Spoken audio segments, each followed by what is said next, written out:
पश्चिम बंगाल में भारतीय जनता पार्टी की प्रचंड जीत पर केंद्रीय राज्य मंत्री कृष्णपाल गुर्जर के कार्यालय पहुंचकर विधायक एवं पूर्व कैबिनेट मंत्री पंडित मूलचंद शर्मा ने उन्हें बधाई दी।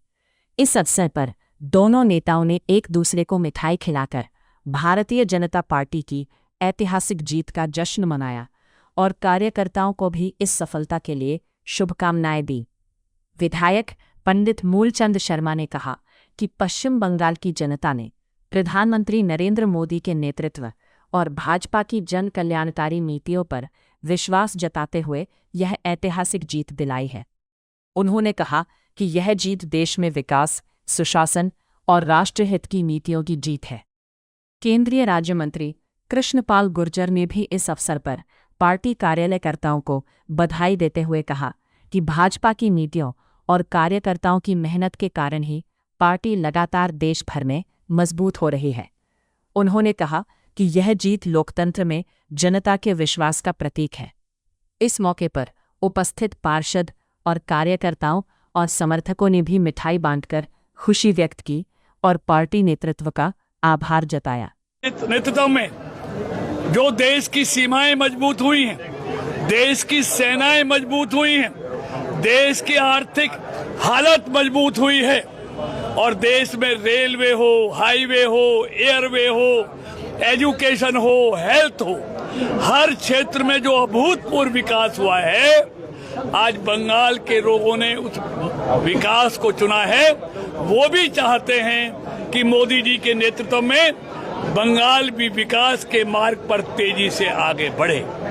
और आप देखिए, इन लोगों ने इस देश में धर्म के आधार पर, तुष्टीकरण के आधार पर वोट बटोरने की कोशिश की, उसका खामियाजा उनको भुगतना पड़ा है।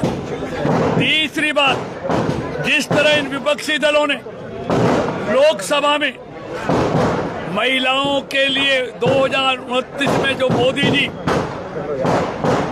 आरक्षण का बिल लेके आए और इन विरोधी दलों ने जिस तरह महिलाओं के आरक्षण के बिल को गिराने का काम किया, देश के नीति निर्माण में उनके हिस्सेदारी को देने के प्रयास को असफल किया, इन प्रदेशों की महिलाओं ने इनको सबक सिखाया है।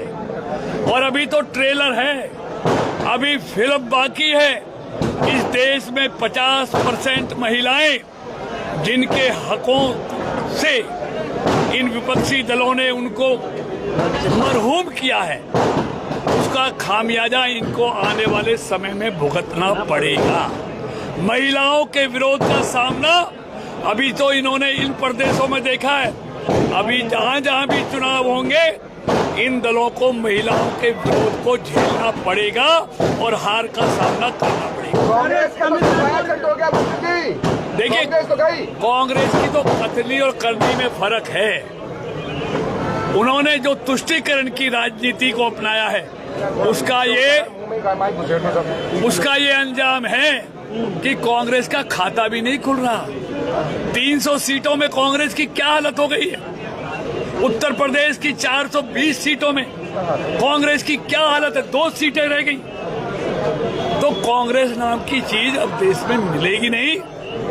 मोदी जी पर इस देश के लोगों का भरोसा दिन प्रतिदिन बढ़ता जा रहा है, क्योंकि मोदी जी का लिए देश प्रथम है, देश के लोग पहले हैं। वो विकास की राजनीति करते हैं और ये लोग विभाजन की राजनीति करते हैं। इसलिए लोगों ने विभाजन की राजनीति को दुत्कार दिया और विकास की राजनीति को अपना लिया। मंत्री जी, आजादी के बाद पहली बार पश्चिम बंगाल में भारतीय जनता पार्टी ने एक पूर्ण बहुमत के साथ सरकार बनाने का एक संकल्प जो लिया था, वो आज पूर्ण होता दिखाई दे रहा है। उस पर क्या? देखिए, ये उस महान व्यक्ति का प्रदेश है जो जनसंघ के संस्थापक अध्यक्ष थे, डॉक्टर श्यामा प्रसाद मुखर्जी। आज परलोक में उनका आत्मा को बहुत बड़ी शांति मिली होगी कि जिस प्रदेश में उन्होंने जन्म लिया, आज उस प्रदेश में कमल खिला है। तो उनके लिए इससे बड़ी मैं समझता हूँ कोई श्रद्धांजलि नहीं हो अगला सकती। संकल्प क्या होगा? अगला संकल्प क्या है? देखिए, निश्चित तौर पर मोदी सरकार का एक ही संकल्प है कि 2047 में भारत को विकसित भारत बनाना। उस संकल्प के लिए देश के हर कोने से समर्थन मोदी जी को मिल रहा है।